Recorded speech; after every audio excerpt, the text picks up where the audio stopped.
An uncertain future for the Rogue Valley Transportation District as the general manager announces dozens of layoffs. Good evening and thank you for choosing NBC 5 News at 6. I'm Andrea Boyd.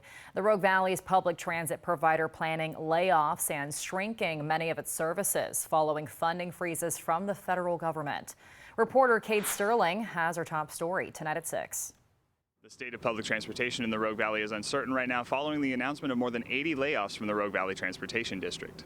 We received a copy of a letter from General Manager Julie Brown sent out to 82 RVTD employees on Monday, informing them that their position will be eliminated at the end of August. According to the letter, RVTD's implementation of cost-cutting measures have been unsuccessful in eliminating the district's deficit.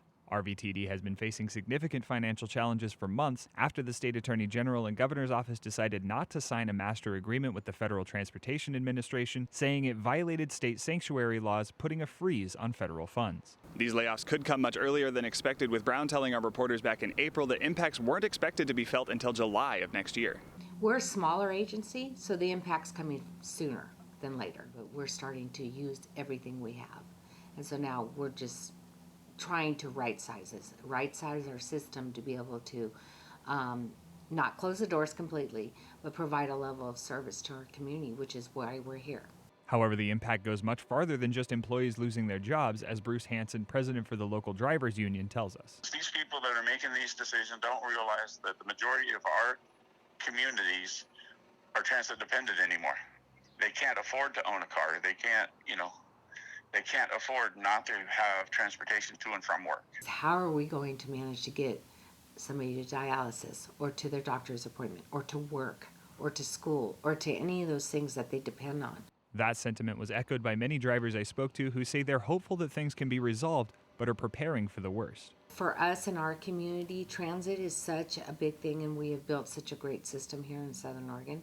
This is really going to impact our riders. Yeah. People that totally depend on transportation are going to be without. RVTD will hold a board meeting Wednesday night to discuss its next steps, but Brown says there will likely be a significant reduction in service. She says they plan to hold a public comment period where people can help identify crucial routes to be maintained. Like most Americans, everything is out of control right now. We have no control over anything, no matter which party you voted for.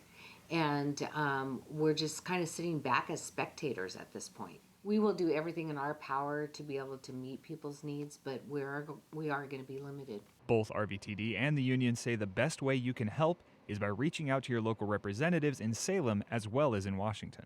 People are not going to be able to get to work. People are not going to be able to get to their doctor's appointments. This is the concerns that they need to take to their state legislator and their federal legislation.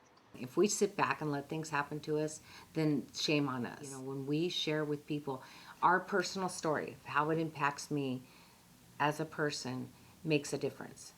Your voice makes a difference, and I think people forget that. In Medford, I'm Kate Sterling reporting. Crucially, General Manager Julie Brown says all of this goes away if funding is released, saying RVTD has been in talks with legislators in attempts to free up federal dollars. Stay with us as we continue to follow this developing story.